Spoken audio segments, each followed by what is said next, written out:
नंतर आपलं कार्यक्रमात पुन्हा एकदा स्वागत।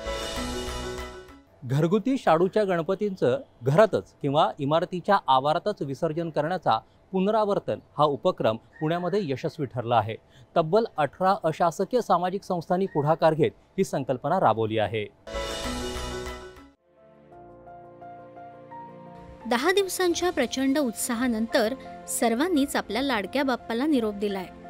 निरोपानंतर महत्त्वाचा प्रश्न उरतो तो म्हणजे पर्यावरणपूरक नसलेल्या मूर्त्यांची विल्हेवाट। या भावनिक उत्सवात त्या मूर्तींना योग्य निरोप देणं म्हणजे त्यांची योग्य प्रकारे विल्हेवाट लावणं। शाडूच्या मातीच्या मूर्ती म्हणजे पर्यावरणपूरक मूर्ती आणि त्यात सुद्धा त्या मातीचा पुनर्वापर होत असेल तर उत्तमच। पुण्यातल्या काही संस्था आणि पुणे महानगरपालिकेनं उचललेलं एक क्रांतिकारी पाऊल म्हणजेच पुनरावर्तन प्रकल्प।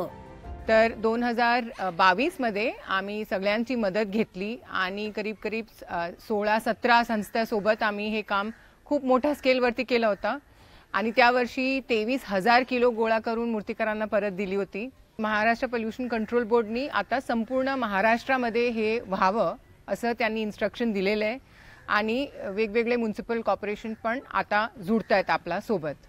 आता इथे आम्ही मूर्ती दान घेत नाहीये, माती घेतो। म्हणजे एकदा विसर्जन झाल्यानंतर ती माती आता माती राहिली आहे, पण ती माती पण त्याला पण सन्मानित रूपने आम्ही गोळा करतो। तुम्ही बघू शकता ह्याच्यामध्ये काहीही वेगळा कचरा नाही आहे, एकदम क्लीन स्वच्छ माती असते ती।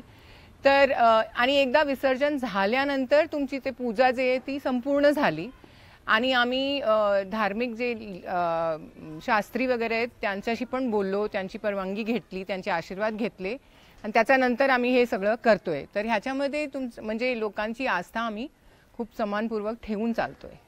इको एक्झिट फाउंडेशन आणि पूर्ण इको व्हिजन फाउंडेशनकडून पुणे महानगरपालिकेच्या मदतीनं पुनरावर्तन प्रकल्प राबवला जातोय। यात विसर्जनानंतर शाडूच्या मातीचा लगदा संकलित केला जातो। या लगद्याचा पुनर्वापर करून पुन्हा गणरायाच्या सुबक मूर्ती बनवण्यात येतात। यासाठी मूर्तिकारांना विशेष प्रशिक्षण सुद्धा देण्यात येत आहे। त्यांनी मागच्या वर्षी मला 1 टनाची माती दिली होती मूर्ती बनवण्यासाठी। तर त्याच मूर्तीपासून आम्ही पुन्हा मूर्ती घडवली, जे की आम्हाला जेवढी माती लागत होती त्यापेक्षा कमी प्रमाणामध्ये मातीचं हे झालं आहे। ती माती पोचवल्यानंतर आम्ही त्या ओली माती असते त्या मातीला आम्ही सुकवतो। सुकून झाल्यानंतर त्या जेव्हा आम्हाला मूर्त्या घडवायच्यात किंवा बनवायच्यात त्या सुकलेल्या मातीला आम्ही पुन्हा एकदा बारीक करून त्याला भिजवून आणि थोडीशी अजून नवी माती ॲड करून परत एकदा आम्ही त्याचा एक चांगला क्ले बनवून त्यापासून आम्ही पुन्हा एकदा मूर्त्या बनवतो। जे नदीमध्ये किंवा माती किंवा जी माती वेस्ट होणार होती ती माती पुन्हा वापर होऊन त्याचा चांगला वापर होत आहे आणि जी माती दरवर्षी उत्खनन होणार होती आम्हाला लागणार होती की माती ज्या ठिकाणी ती कमी प्रमाणात त्याचं प्रमाण कमी झालेलं आहे।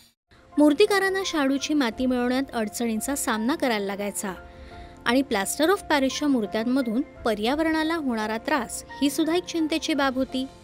या प्रकल्पामुळे या दोन्ही गोष्टींना उत्तर मिळालंय।